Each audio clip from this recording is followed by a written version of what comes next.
En Venezuela acabamos de cumplir 22 años del gobierno desde que llegó Hugo Chávez a la presidencia en Venezuela en 1998, con un modelo donde apuntaba a defender a los más pobres.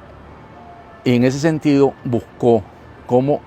crear un Estado que favoreciera a los desposeídos. Allí se apalancó en lo que era el modelo del bolivarianismo, en la que confluían las raíces del marxismo-leninismo con las raíces de Simón Bolívar. En ese sentido, Cuba forma parte de ese proyecto y Hugo Chávez desarrolla una política económica donde piensa que la estatización de las empresas es lo más importante para que el Estado pueda generar la riqueza. Venezuela, por supuesto, como país rico que tiene, que es el petróleo, una de las grandes potencias o la primera potencia petrolera mundialmente, permite desarrollar eso porque él consigue el incremento del precio del barril de $11 cuando él llega a la presidencia del barril de petróleo a $100. Eso le dio un gran pulmón, un gran músculo económico para desarrollar los programas sociales que son recomendados del Estado benefactor. En ese sentido, él logra, y a través de esa política, mantenerse hasta 2012 cuando muere, fallece en Venezuela. Entonces, la sucesión, que es Nicolás Maduro, fue escogido por él y por el aparato cubano, que le recomienda porque Chávez tiene tres grandes herederos: el que era presidente de PDVSA en ese momento, Rafael Ramírez; el que lo acompañó en la sonada militar del 4 de febrero, Diosdado Cabello, que es el presidente del Partido Socialista Unido de Venezuela; y Nicolás Maduro, que fue uno de los que fue introducido y que en ese momento era el canciller de Chávez. Chávez, en su concepción de la política, también lo vio como un proyecto internacional y en ese sentido apoyó a todos los gobiernos de izquierda de la región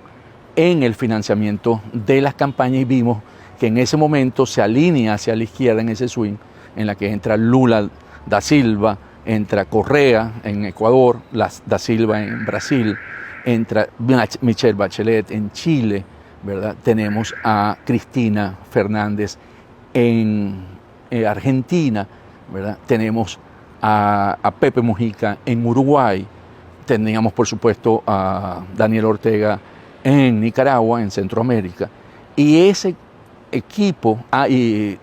Correa en Ecuador, ese equipo de presidentes forman una alianza, la Alianza Bolivariana, y buscan también cómo empezar a diferenciarse. Recordemos que tiene un enfrentamiento con Bush en la reunión de Argentina de las Américas, donde estaba Néstor Kirchner y donde construye la Alianza Bolivariana, ¿no? Y buscan romper con el concepto de la unidad de toda América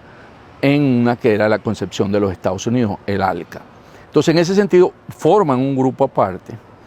logran constituir, son los precios de los commodities están en su máxima expresión, porque China viene creciendo a 7, 8, 10%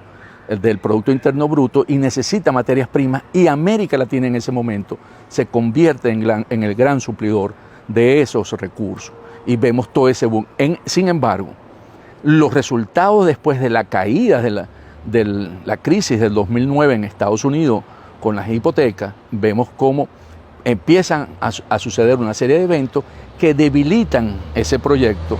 y que no logra dar los resultados esperados, y es cuando llega Nicolás Maduro y cae el precio del petróleo de 100 a 25, y el año pasado llegó a estar hasta en $15 el barril. Esa caída produce que no hay forma de cómo superar la crisis económica. Por lo tanto, vemos cómo el modelo buscado por Chávez de la felicidad del pueblo empieza a tener dificultades, y vemos la migración venezolana, que hoy está en 7 millones de personas que han salido del país y que han ido a buscar otras oportunidades por la falta, la escasez, y por la escasez de alimentos y de medicina, y por las condiciones en que viven. Es cierto, con la llegada del presidente Donald Trump a los Estados Unidos, enfrentan de una manera directa a la dictadura de Maduro, que empieza a tener dificultades y se le crean y le dan sanciones a la empresa petrolera PDVSA, y por lo tanto Maduro empieza a tener una serie de situaciones que no logra resolver. Hoy en Venezuela la crisis es de democracia, de participación, de libertad. Hay muchos medios, más de 150 medios de comunicación que le han quitado las licencias y han cerrado, y eso ha generado una situación. Hubo una elección de regionales y municipales donde ganó la mayoría de las alcaldías, las gobernaciones, el Partido Socialista Unido. Sin embargo, perdieron el voto popular. Cuando vemos los resultados y sumamos, porque la oposición no fue unida y tiene mayoría, porque iban divididos en estos estados, se ve que ha perdido ya conexión con el pueblo. Entonces, ¿qué tenemos ahí? Tenemos una Venezuela que sigue buscando una salida a esa crisis política, con una crisis económica, con una crisis social, una crisis donde la gente, el salario real mínimo es apenas de $2 y el costo de la vida se estima hoy en 120, la canasta básica en $120. Eso es con respecto a Venezuela. En la región, muy rápidamente, ¿qué tenemos? Vemos cómo se empieza a desplazar nuevamente hacia la izquierda. Los triunfos en Chile,